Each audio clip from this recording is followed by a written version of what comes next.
أعوذ بالله من الشيطان الرجيم.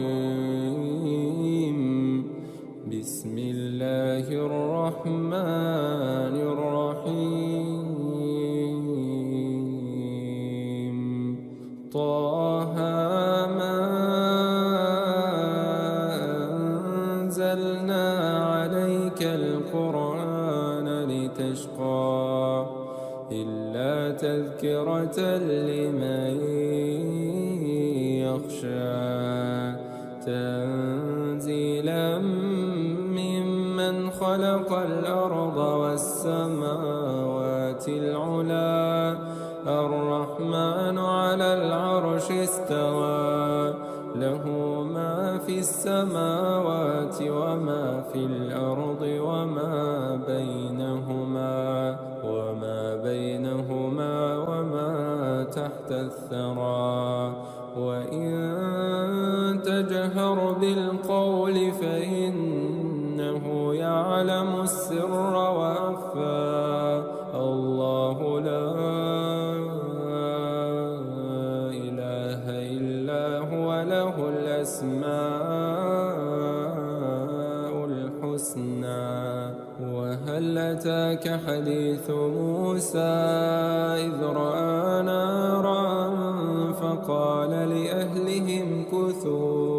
فقال لأهلهم كثوا إني آنست نارا لعلي آتيكم منها بقبس أو أجد على النار هدى فلما أتاها نودي يا موسى إني أنا ربك فاخلع عليك إنك بالواد المقدس طوى وأنا اخترتك فاستمع لما يوحى إنني أنا الله لا إله إلا أنا فاعبدني وأقم الصلاة لذكري إن الساعة آتية أكاد أخفيها لتجزى كل نفس بما تسعى فلا يصدنك عنها من لا يؤمن بها واتبع هواه فتردى وما تلك بيمينك يا موسى قال هي عصاي أتوكأ عليها وأهش بها على غنمي ولي فيها مآرب أخرى قال ألقها يا موسى فألقاها فإذا هي حية تسعى قال خذها ولا تخف سنعيدها سيرتها الأولى واضمم يدك إلى جناحك تخرج بيضاء من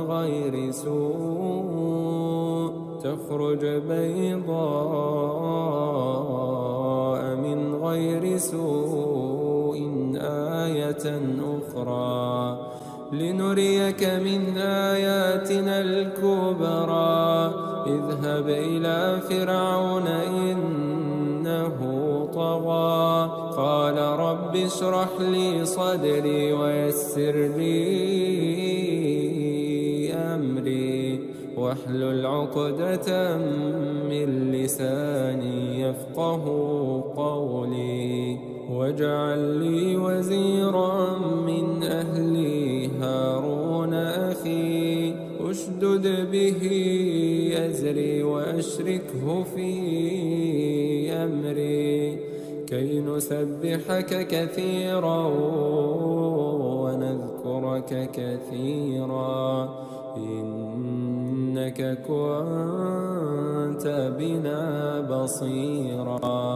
قال قد أوتيت سؤلك يا موسى ولقد مننا عليك مرة أخرى إذ أوحينا إلى أمك ما يوحى أن اقذفيه في التابوت فقذفيه في اليم فليلقه اليم بالساحل يأخذه عدو لي وعدو له فليلقه اليم بالساحل يأخذه عدو لي وعدو له وألقيت عليك محبة مني ولتصنع على عيني إذ تمشي أختك فتقول هل أدلكم على من يكفله فرجعناك إلى أمك كي تقر عينها ولا تحزن وقتلت نفسا فنجيناك من الغم وفتناك فتونا فلبثت سنين في أهل مدين ثم جئت على قدري يا موسى واصطنعتك لنفسي اذهب أنت وأخوك بآياتي ولا تنيا في ذكري اذهبا إلى فرعون إنه طغى فقولا له قولا لينا لعله يتذكر أو يخشى قالا ربنا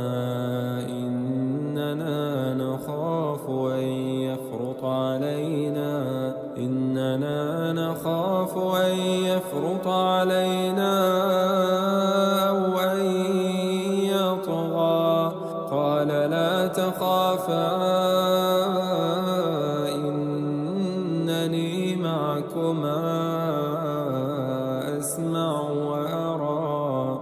فأتياه فقولا إنا رسولا ربك فأرسل معنا بني إسرائيل ولا تعذبهم قد جئناك بآية من ربك والسلام على من اتبع الهدى إنا قد أوحي إلينا أن العذاب على من كذب وتولى قال فمن ربكما يا موسى قال ربنا الذي أعطى كل شيء خلقه ثم هدى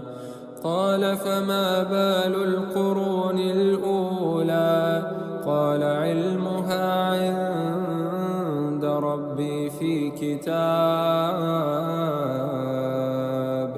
لا يضل ربي ولا ينسى الذي جعل لكم الأرض مهدا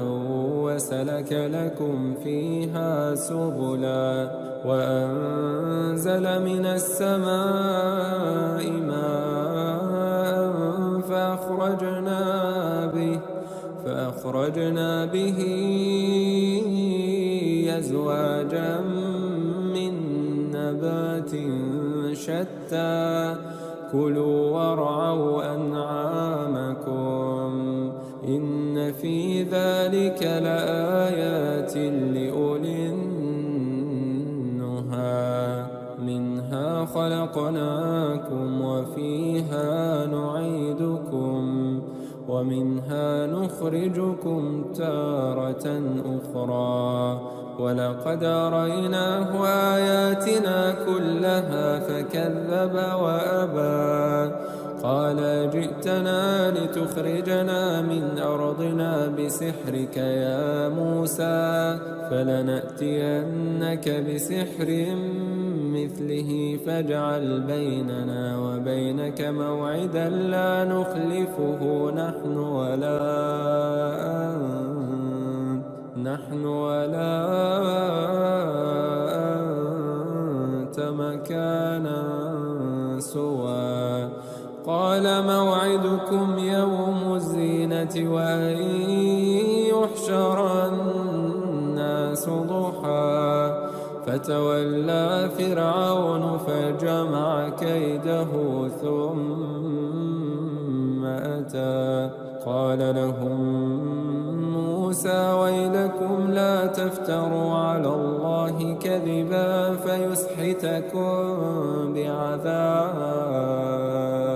فيسحتكم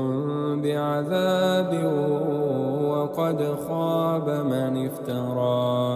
فتنازعوا أمرهم بينهم وأسروا النجوى قالوا إن هذان لساحران يريدان أن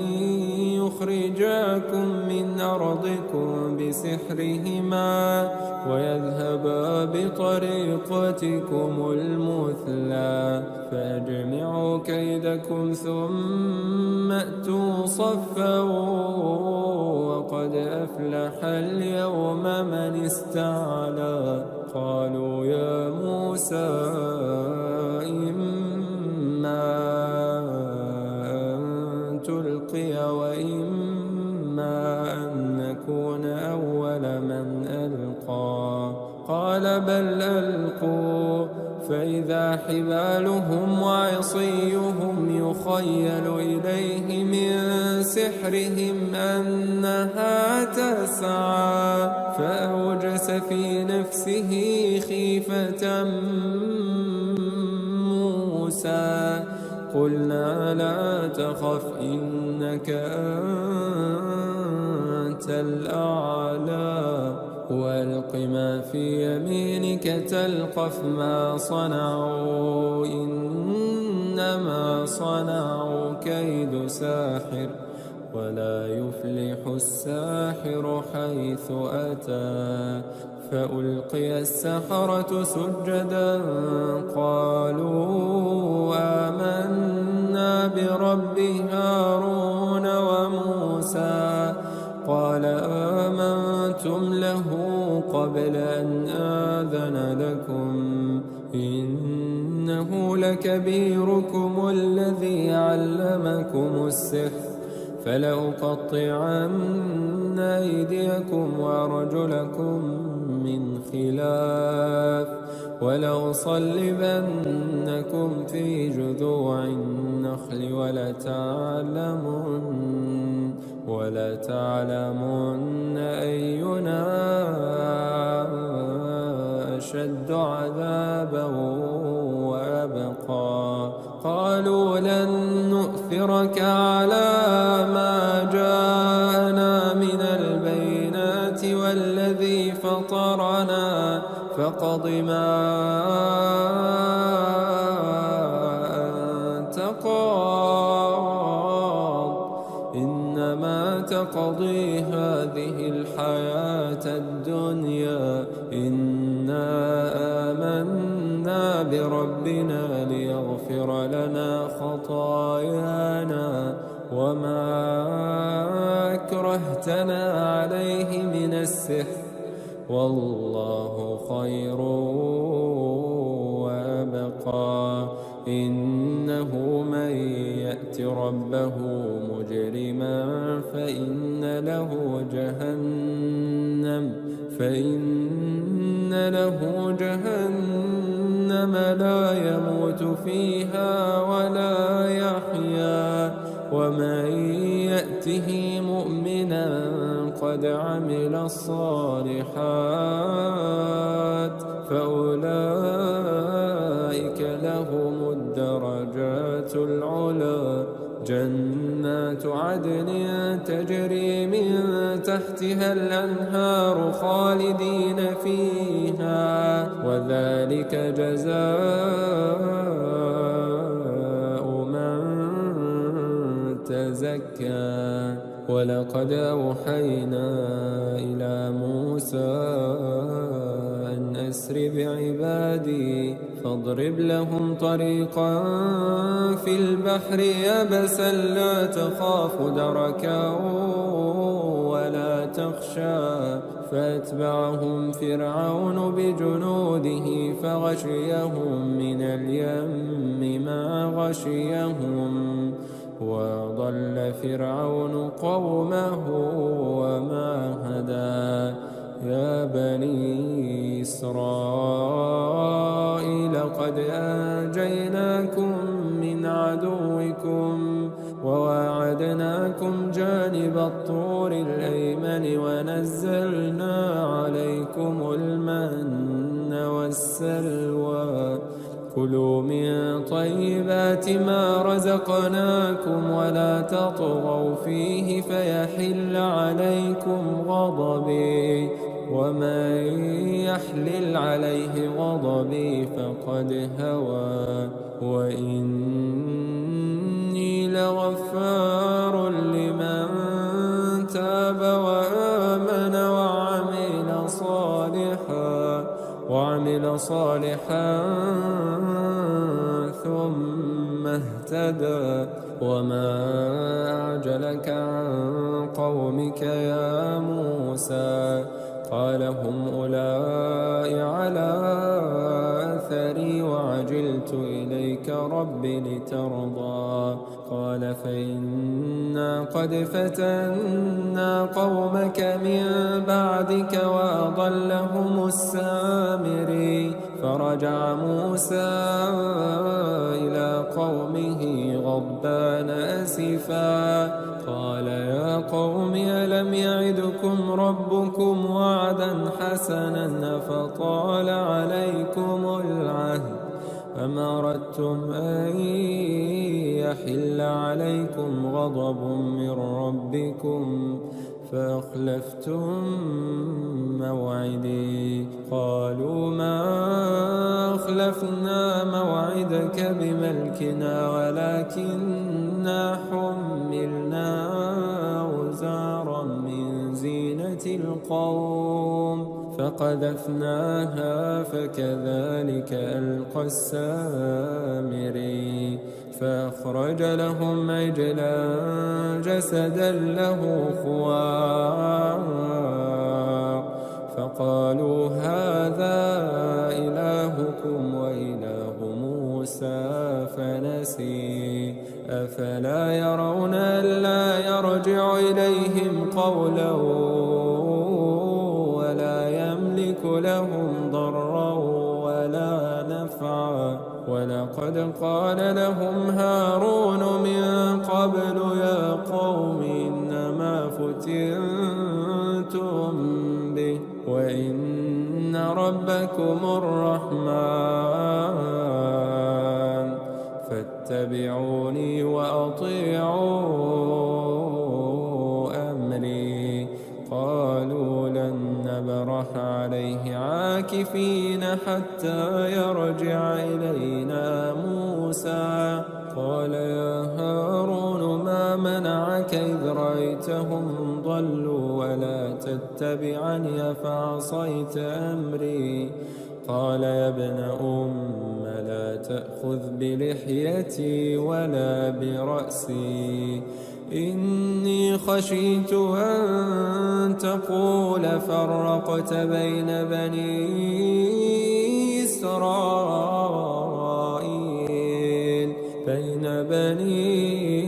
إسرائيل ولم ترقب قولي قال فما خطبك يا سامري قال بصرت بما لم يبصروا به فقبضت قبضة من أثر الرسول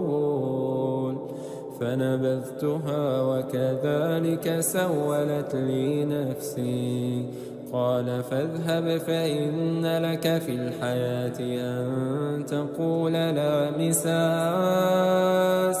وإن لك موعدا لن تخلفه وانظر إلى إلهك الذي ظلت عليه عاكفا لنحرقنه ثم لننسفنه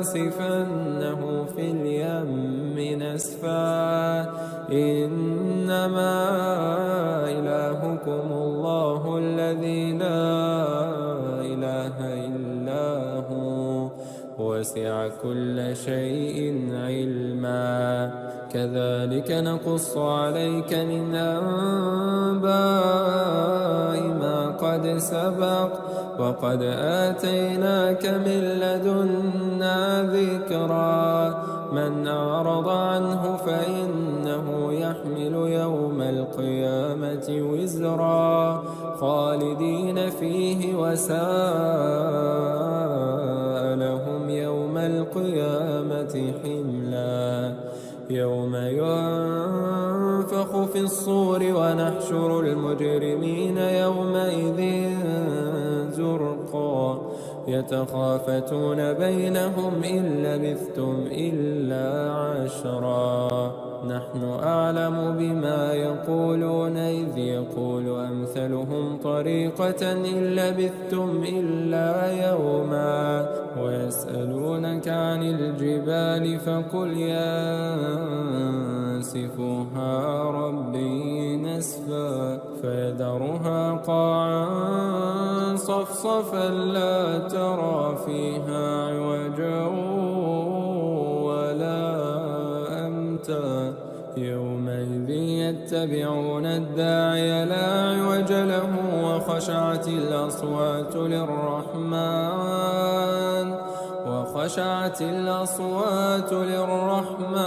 فلا تسمع إلا همسا يومئذ لا تنفع الشفاعة إلا من أذن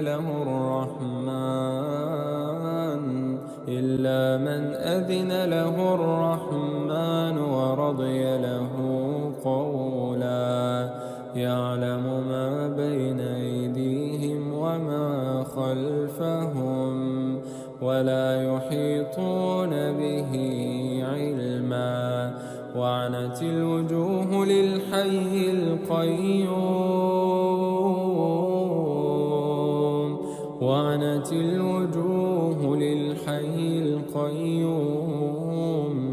وقد خاب من حمل ظلما ومن يعمل من الصالحات وهو مؤمن فلا يخاف ظلما ولا هضما وكذلك أنزلناه قرآنا عربيا وصرفنا فيه من الوعيد لعلهم يتقون أو يحدث لهم ذكرا فتعالى الله الملك الحق ولا تعجل بالقرآن من قبل أن يقضى إليك وحيه وقل رب زدني علما ولقد عهدنا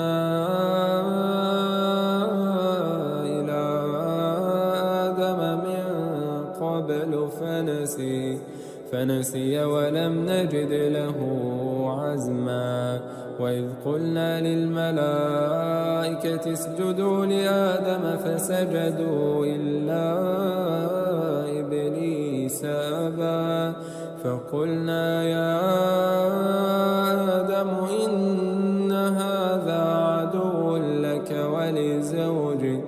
فلا يخرجنكما من الجنة فتشقى إن لك ألا تجوع فيها ولا تعرى وأنك لا تظمأ فيها ولا تضحى فوسوس إليه الشيطان قال يا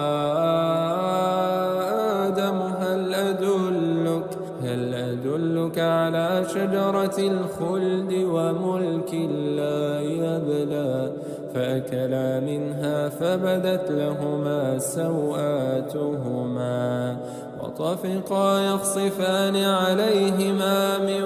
ورق الجنة وعصى آدم ربه فغوى ثم اجتباه ربه فتاب عليه وهدى قال اهبطا منها جميعا بعضكم لبعض عدو فإما يأتينكم مني هدى فمن اتبع هداي فلا يضل ولا يشقى ومن أعرض عن ذكري فإن له معيشة ضنكا ونحشره يوم القيامة أعمى قال رب لم حشرتني أعمى وقد كنت بصيرا قال كذلك أتتك آياتنا فنسيتها وكذلك اليوم تنسى وكذلك نجزي من أسرف ولم يؤمن بآيات ربه ولعذاب الآخرة أشد وأبقى أفلم يهد لهم كم أهلكنا قبلهم من القرون يمشون في مساكنهم إن في ذلك لآيات لأولي النهى ولولا كلمة سبقت من ربك لكان لزاما وأجل مسمى فاصبر على ما يقولون وسبح بحمد ربك قبل طلوع الشمس وقبل غروبها ومن آناء الليل